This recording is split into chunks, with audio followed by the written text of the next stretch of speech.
আসসালামু আলাইকুম। সবাইকে শুভেচ্ছা জানাচ্ছি। মাসুম মাহবুব দেখছেন ওপেন দ্য ইউটিউব চ্যানেল এবং মাসুম মাহবুব ফেসবুক পেজ। আ আপনারা দেখতে এবং শুনতে পাচ্ছেন ক্লিয়ার? আমাকে একটু কমেন্ট করে জানাবেন। বেশ কিছু গুরুত্বপূর্ণ খবর আপনাদেরকে জানাতে চাই। আমেরিকা কি হঠাৎ করে কোনো নিউক্লিয়ার অ্যাটাক করলো বা পরীক্ষা চালালো?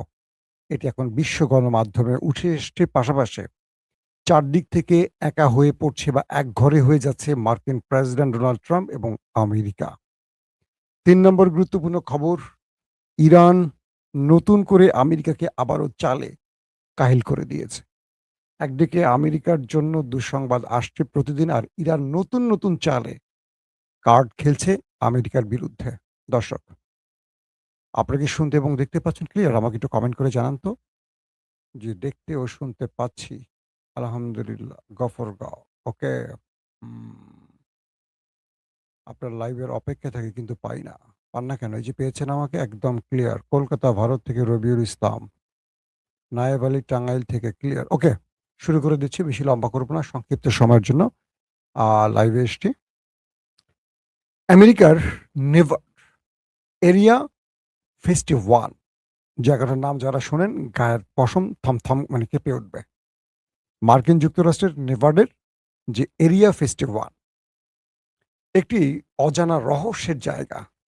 সচরাচর এখানে অনেকে যেতে পারে না। সচরাচর না, কেউ যেতে পারে না। বলা হয় যে মরুভূমিতে মার্কিন যুক্তরাষ্ট্রের একটি এয়ারবেস। এটা নিয়ে রূপকথার মতো অনেক গল্প সাজানো আছে। আমেরিকা তার সবচেয়ে ভয়ঙ্কর অস্ত্রগুলো এখানে গোপন করেছে। বলা হয় এখানে ভিন জগতের প্রাণীর আগমন ঘটে নাকি আমেরিকা এমন কোনো সামরিক অস্ত্র তৈরি করেছে যেটা ভিন গ্রহের কোনো প্রাণীর মতো করে। মার্কিন যুক্তরাষ্ট্রের বেশ কজন পরমাণু বিজ্ঞানী হঠাৎ করে নিখোঁজ। তাদের সন্ধান মিলছে না। তারা কি কোনো ভিন গ্রহে প্রবেশ করেছেন? কিছু একটা ঘটছে আমেরিকার এরিয়া 51 এ। তো বলা হচ্ছে যে এই নিভার্ডের মরুভূমিতে তপ্ত বালুর নিচে এক রহস্যের জাল বিছিয়ে রেখেছে মার্কিন যুক্তরাষ্ট্র। গত ২৪ থেকে ৪৮ ঘন্টায় গত ২৪ থেকে ৪৮ ঘন্টায় মার্কিন যুক্তরাষ্ট্রের নেভাডের এই তপ্ত বালুর নিচে ১৭ বার ভূকম্পন হয়েছে, যার মাত্রা 4.4। সঙ্গে বিশ্বব্যাপী প্রশ্ন উঠছে, আমেরিকা তার পারমাণবিক পরীক্ষা চালালো কিনা? এবং সঙ্গে আরো অনেকগুলো বিষয় যুক্ত হয়েছে। এর মধ্যে একটি তার পারমাণবিক বিজ্ঞানী, যারা পরমাণু বিজ্ঞানী তারা বেশ কয়েকজন নিখোঁজ আছেন। তারপরে বলা হয়েছে যে নেভার্ড বা এই অঞ্চলটি যেটি বলছি এরিয়া 51 এই অঞ্চলটির মাটির নিচেই কেন এই কম্পন? যেখানে আমেরিকার রহস্যের জাল তৈরি করা এবং ২৪ থেকে ৪৮ ঘন্টায় এই ভূকম্পনের মাত্রা 4.4 এবং ১৭ বার। টানা ১৭ বার ভূকম্পন হয়েছে।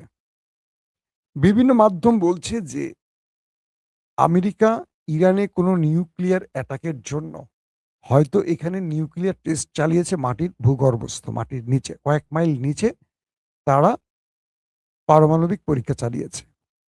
কেউ বলছে আমেরিকা তার কোনো ভয়ঙ্কর অস্ত্র হাজির করতে যাচ্ছে যেটা টেস্ট করেছে মাটির নিচে। কেউ বলছে আমেরিকার অজানা কোনো ভয়ঙ্কর যেটা ভিন গ্রহের কোনো একটি বিশেষ অদৃশ্য বা কোনো একটি সদৃশ্য বা কোনো একটি ভয়ঙ্কর কিছু আমেরিকা টেস্ট করছে ইরানের বিরুদ্ধে পরীক্ষা মানে ব্যবহারের জন্য। এরকম নানান রকম তথ্য উঠে আসছে এখন বড় গণমাধ্যমে, সেটা Washington post, new York Times, হ্যাঁ? আর অন্যান্য গণমাধ্যমে আসছে।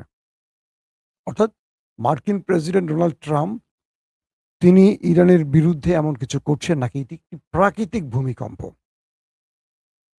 সবকিছু মিলে এই মুহূর্তে অনেকের টেনশন অনেক রকম। ২ নম্বর খবরটি হলো আ ইরান আমেরিকাকে নতুন কয়েকটি চালে আটকে দিয়েছে। ১ম থেকে ইরান বলেছিল যে তারা কোনোভাবে আমেরিকার সাথে নিউক্লিয়ার ইস্যুতে আলাপ করবে না। অবশেষে ইরান রাজি হয়েছে যে তারা ঠিক আছে, তুমি যদি চাও আসো আমরা নিউক্লিয়ার ইস্যুতে কথা বলব। তুমি কি বলতে চাও আমি শুনি। আমি শুনবো তো। সিদ্ধান্ত তো তুমি দিবা না, সিদ্ধান্ত আমি দেব। তো আমার শুনতে তো সমস্যা নাই। আসো তুমি বলতে চাও। তার আগে যে চালটি আমেরিকাকে দিয়েছে। ইরান থেকে বা হরমুজ প্রণালী থেকে তেল নিয়ে যাওয়ার সময় ইউরোপীয় কিছু দেশ ইরানকে টোল দিয়েছে। ইরান তো এখন এই যুদ্ধের পর সোনার হার মানে সোনার ডিম পাড়া হাঁস পেয়েছে হরমুজ প্রণালী। তো মার্কিন যুক্তরাষ্ট্র ক্ষেপে গিয়ে বলেছে যে যেই সব দেশ ইরানের কাছে টোল দিয়ে বা ইরানকে টাকা দিয়ে এখান থেকে তাদের জাহাজ পার করবে বা তেল কিনবে, আমি তাদেরকে স্যাংশন দেব, তাদের ট্যারিফ বাড়িয়ে দেব। কিন্তু সেই দেশগুলো অদৃশ্য কারণে আমেরিকার বন্ধু ইউরোপের দেশ, ইউরোপ গেছে ক্ষেপে। তুই বেটা কে ট্যারিফ দেয়? তুই ট্যারিফ ট্যারিফ ট্যারিফ করস, তোর নাম ট্রাম্প দেখে তুই শুধু ট্যারিফ ট্যারিফ করবি। তুই সবাইকে ট্যারিফের ভয় দেখাস, তোর নিজের ভয় নাই। তুই একা একটা দেশ পৃথিবীতে একাই লড়াই করবি, সব তোর থেকে আলাদা করে ফেলবি। আয়, তোকেও আমরা খেলা দেখাই। ট্রাম্প বলছেন যে যারা ইরানের সাথে বাণিজ্য করবে, ইরানের তেল নিবে বা যারা ইরানকে টোল দিয়ে জাহাজ আদান মানে কি বলবে আসা যাওয়া করবে, সেই সব দেশের উপর তিনি ট্যারিফ বাড়িয়ে দেবেন। এবং সেই দেশগুলোর মধ্যে বেশ কিছু ইউরোপের দেশ আছে। এর প্রধান কারণ হলো কোনো ইউরোপের দেশ ট্রাম্পকে এই যুদ্ধে সহযোগিতা করছে না, একদমই সহযোগিতা করছে না। এবং ট্রাম্প এখন পর্যন্ত ইরানের কাছে যে ধবল ধোলাই খাচ্ছে, তার প্রধান কারণ হলো ন্যাটো এবং ইউরোপ আমেরিকার পাশে দাঁড়াচ্ছে না। এখন প্রশ্ন করা যায় যে ইউরোপ আসলে আমেরিকার পাশে দাঁড়াচ্ছে না কেন? তার অনেকগুলো কারণ আছে। আমি দুই একটা কারণ বলি। এক, এই যুদ্ধ আমেরিকা ইউরোপের সাথে প্ল্যান করে আসেনি। এই যুদ্ধে আমেরিকা কেবল ইসরায়েলের পরিকল্পনায় এসছে। এবং এই যুদ্ধ ট্রাম্প ইসরায়েলের সাথে এসছে, ইউরোপকে কাছে আনে নাই। তার প্রধান কারণ ইসরায়েল বলেছিল এই যুদ্ধে সময় লাগবে ২ থেকে ৩ দিন, সর্বোচ্চ ৫ দিন। ইরান শেষ, আমেরিকার বিজয়। তাই ইউরোপকে কাছে ডাকে নাই। একাই ইসরায়েলকে নিয়ে আমেরিকা মাখন খাবে ইরানের, তেল গ্যাস সব লুট করবে। ইউরোপকে আনলে তো সেই তেল গ্যাস আবার ইউরোপকে ভাগ দিতে হবে। কিন্তু ইরান এমনভাবে ট্রাম্পকে পেঁচিয়ে ফেলবে এটা ট্রাম্প বোঝে না। যে কারণে এখন ট্রাম্প বিপদে পড়ে ইউরোপকে ডাকছে, আর ইউরোপ আসছে না। তুমি তো আমাকে বলে ডাকো, আমাকে ডাকো নাই, বা তুমি তো এই যুদ্ধে আমাকে নিয়ে আসো নাই। তুমি এখন বিপদে পড়ে আমাকে ডাকছো, আমাকে জিজ্ঞেসছিলে যুদ্ধ শুরুর আগে? তুমি তো ইসরায়েলকে জিজ্ঞেসো, ইসরায়েলকে নিয়ে এখন মোকাবেলা করো। আর ট্রাম্পের কথা আমি যেহেতু মাইন্ড কাছে এভাবে পড়ছি, তোমরা আসো, তোমরা আমাকে বাঁচাও। কিন্তু ইউরোপ আসছে না। আর ইরান কৌশলের নিচে কি, ইরান মানে ইউরোপ যাতে এই যুদ্ধে না আসে আমেরিকার পাশে, তাই হরমুজ কার্ডটা খেলছে। কারণ কয়েকটা বিষয় ভালো করে শুনতে হবে। ইউরোপ দেখছে যে আমরা হাজার হাজার মার্কিন সেনা আমাদের দেশে ঘাঁটিতে রেখে দিয়েছি, আর আমেরিকা আমাদেরকে বাঁচানোর নাম করে হাজার হাজার সেনা আমাদের দেশে বসিয়ে রেখেছে। আমাদের বাঁচাবে কি? সে তো নিজেই ইরানের হাতে বাঁচে না। আমরা তো রাশিয়ার ভয়ে ন্যাটো বানিয়েছি, রাশিয়ার ভয়ে মার্কিন সেনাদের আমাদের দেশে রেখেছি, তাই তো? যেই দেশটি ইরানের সাথেই পারে না, সেই দেশটি রাশিয়ার সাথে কি লড়বে? আসেন মূল খবরটা কি এবার। জার্মান চ্যান্সেলর খুব ক্ষেপে গেছেন। তিনি ড্রাম ড্রাম মানে টেম্পুকে, অর্থাৎ আমাদের ড্রাম চাচ্চুকে এমন ধোলাই দিছেন।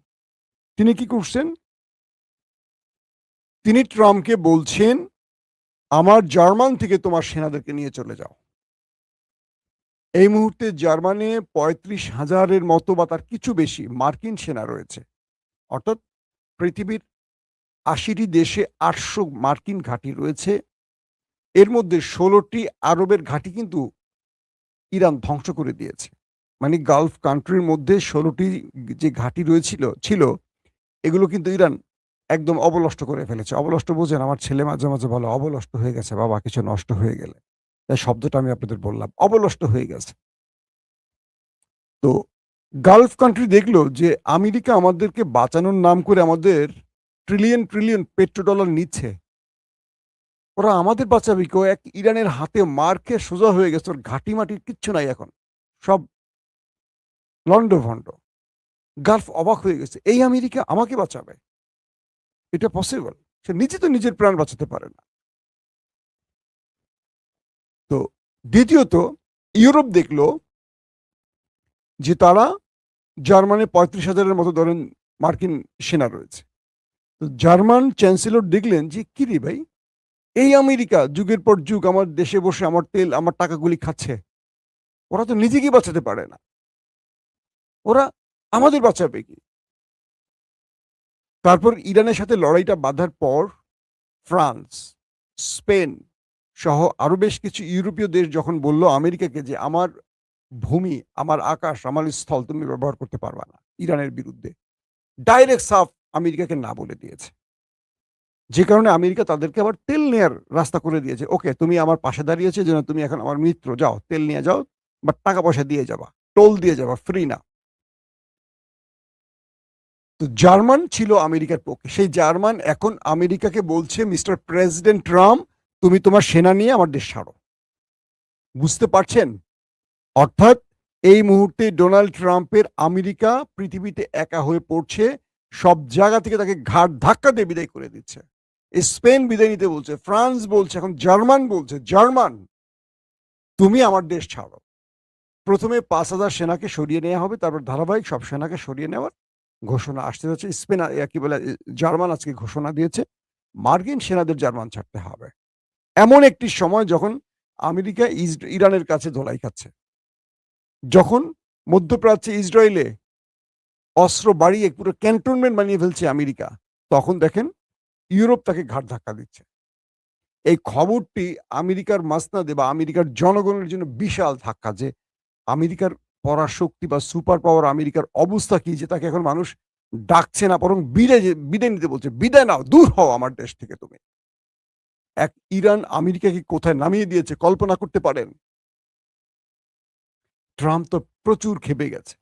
ইউরোপ বলছে, "তুমি কে স্যাংশন দেওয়ার? তুমি কে আমাদেরকে ট্যারিফ যোগ করার? তুমি কথায়, কথায় ধমকি দিবা, ফিনল্যান্ড নিবা, এইটা করবা, ওইটা করবা। তুমি হুমকি দাও, নেটো সব তুমি, তোমার কথা চলতে হবে।" না! তুমি তো ইরানের কাছে মাইর খেয়ে শহীদ হয়ে গেছো। সোজা হয়ে গেছো সাপের মতো। তুমি আমাদের থ্রেট দেওয়ার কে? তুমি রাশিয়ার হাত থেকে আমাদের বাঁচাবা? যেজন্য আমরা ন্যাটো বানাইছি রাশিয়ার হাত থেকে বাঁচার জন্য। এক ইরানের সাথে পারছো না তুমি, তুমি আমাদের রাশিয়া থেকে বাঁচাবা? এটা সম্ভব? ট্রাম্প বেচারা পড়ে গেছে বহা মাইনকা চিপায়। এখন ইরান বলছে, "ঠিক আছে, তুমি নিউক্লিয়ার ইস্যুতে কথা বলতে চাও, আসো আমার সাথে কথা বলো। কিন্তু তোমাকে আমি যেটা বলছি তার থেকে আমি এক চুল সরব না। হরমুজ প্রণালী তোমাকে ছাড়তেই হবে। হরমুজে তুমি থাকতে পারবা না। আমি তোমাকে ডুবিয়ে দেব। তোমাকে আমি ওয়ার্নিং দিচ্ছি, সময় দিচ্ছি। তোমার দিন শেষ আমেরিকা। তোমার দিন শেষ আমেরিকা। তোমাকে ৪০ দিনে আমি খেয়ে দিয়েছি। তুমি আরো অস্ত্র নিয়ে ঢোকো আরবে। আমি তোমাকে ছাড়বো না। আমি তোমার চাই আরো আনো তুমি। কারণ তোমাকে শেষ করতে আমি মজা পাই।" আজকে ইরানের একজন পার্লামেন্ট মেম্বার আরবকে হুমকি দিয়ে কি বলছে জানেন? আরবকে হুমকি দিয়ে বলছে, "হে আরব, তোমাদের বারবার বলছি, আমাদের সাথে শত্রুতা করো না। আমরা তোমাদের বন্ধু। তোমাদের ভেতরে আমরা আগ্রাসন চালাবো না, দখলদারিত্ব চালাবো না। কিন্তু তোমরা দখলদারদেরকে এনে যদি আমাদের বিরুদ্ধে আগ্রাসন চালাও, আমরা তোমাদের দিন শেষ করে দেব।" যদি ইরানের আর একজন রাষ্ট্রীয় গুরুত্বপূর্ণ ব্যক্তি প্রাণ হারায়, আরবের রাজাদের কোনো মসনদের ইট থাকবে না। প্রত্যেকটা আমরা খুলে নেব। কি ভয়ংকর মেসেজ আরবের জন্য বুঝছেন? রিয়াদ, আরব আমিরাত, কাতার, কুয়েত, জর্দান, বাহরাইন, শোনো তোমরা। যদি ইরানের আর কোন নেতা প্রাণ হারায়, আরবের যে রাজারা আছে না, সুলতানরা আছে না, আমিররা আছেন, তাদের যেই প্রাসাদ আছে, প্রাসাদের ইট আমরা একটা, একটা করে খুলে নিয়ে আসব। এবার থেকে আমাদের টার্গেট হবে আরবের রাজাদের বাড়ি, আরবের কি সুলতানদের বাড়ি। বুঝতে পারছেন? তোমাদের প্রাসাদগুলিকে আমরা এখন টার্গেট করব যদি আমাদের রাষ্ট্রীয় কোন গুরুত্বপূর্ণ ব্যক্তির বাড়িতে হামলা হয়। এখন আরবের করুণ দশা শুরু হয়ে গেছে। ইরান বলছে, "আমরা আরবকে আর ছাড় দেব না।" কারণ আমরা দেখছি আমেরিকা আরবে একের পর এক অস্ত্র মোতায়েন করছে, বাড়াচ্ছে। আমেরিকা নতুন যুদ্ধের জন্য প্রস্তুত নিচ্ছে আর আরবে সব এসে আরবে জড়ো হচ্ছে। এবার আরবকে যে আমরা উত্তরটা দেব, এটা আরব কল্পনা করবে না। ইরান বলছে, "আমরা শুধু মরবো না, তোমাদের নিয়ে মরবো।" ইরান একা মরার জাতি না। ইরানকে ৫-৬ হাজার বছর কেউ মারতে পারেনি। আমেরিকা তো প্রশ্নই আসে না। তোমরা আসো, যদি আমরা মরি তোমাদের নিয়ে মরবো। আমরা একা মরবো না। তোমরা শত বছর ধরে যেই দেশ সাজিয়েছ, সোনা দিয়ে মুড়িয়ে রেখেছ, সব আমরা ছারখার করতে আসতেছি। ওয়েট করো। তোমাদেরকে আমরা ওয়ার্নিং দিচ্ছি। আমেরিকাকে খেদাও। আসো, আমরা ভাই, ভাই হয়ে থাকি। যদি আমরা ভাই, ভাই হতে না পারি, শত্রু হতে চাও, তোমাদের শত্রুতা দেখাবো কাকে বলে, কয় প্রকার। এখন আরবরা মহা টেনশনে পড়ে গেছে। কারণ ইরানের নেক্সট অ্যাটাক যদি আরবের রাজা বাদশাদের বাড়িগুলোতে হয়, প্রাসাদগুলোতে হয়, একেকজনের তো বউ আছে কয়েক ডজন করে, বাচ্চা আছে কয়েক শত করে। মানে একেকজন রাজা, রাজার ভাই, রাজার ভাতিজা মানে ধরেন রাজার ভাই আছে ধরেন ৪০ জন। একজন তো রাজা, তার ভাই আছে ধরেন ৩০ জন বা ১৫ জন বা ১০ জন। তাদেরও আবার সন্তান আছে একেকজনের মোটামুটি ধরেন আল্লাহ দিলে ৫০-৬০ জন করে। ওইটার মধ্যেই আছে বিশাল একটা ছোটখাটো দেশ। এত পয়দা করছে। একেকটার বউ আছে অনেকগুলি। তো ওই প্রাসাদের মধ্যে যখন ইরানের মিসাইল ড্রোন হিট করবে, বুঝতে পারেন কি হতে পারে। তো এখন এই অবস্থার মধ্যে নতুন করে আরবরা ইরানকে নিয়ে ভাবতে শুরু করেছে। ইউরোপকে বলে দিয়েছে ইরান, তোমরা আমেরিকার পাশ থেকে সরে আসো, তোমাদেরকে আমরা নাড়ব না। ভেতরে চীনকে দিয়ে রাশিয়া বলছে, যদি ইউরোপ আমেরিকাকে বিদায় করে দেয়, যদি গালফ আমেরিকাকে বিদায় করে দেয়, ঘাট ধাক্কা ধরে বের করে দেয়, আমরা ইউরোপের সাথে সম্পর্ক উন্নয়ন করব। শত্রুতা আর থাকবে না। তার মানে ভেতরে রাশিয়াও খেলতেছে। এখন ট্রাম্প পড়ে গেছে মহা মাইনকাচি ভাই, কি যুদ্ধ শুরু করলাম ইসরায়েলের বুদ্ধিতে। আমার ধুতিও যাচ্ছে, জাইঙ্গাও যাচ্ছে। আর ইজ্জত তো নাড়াচাড়া করতেছে। এখন কি হবে? প্রত্যেকে ভালো থাকবেন। আল্লাহ হাফেজ।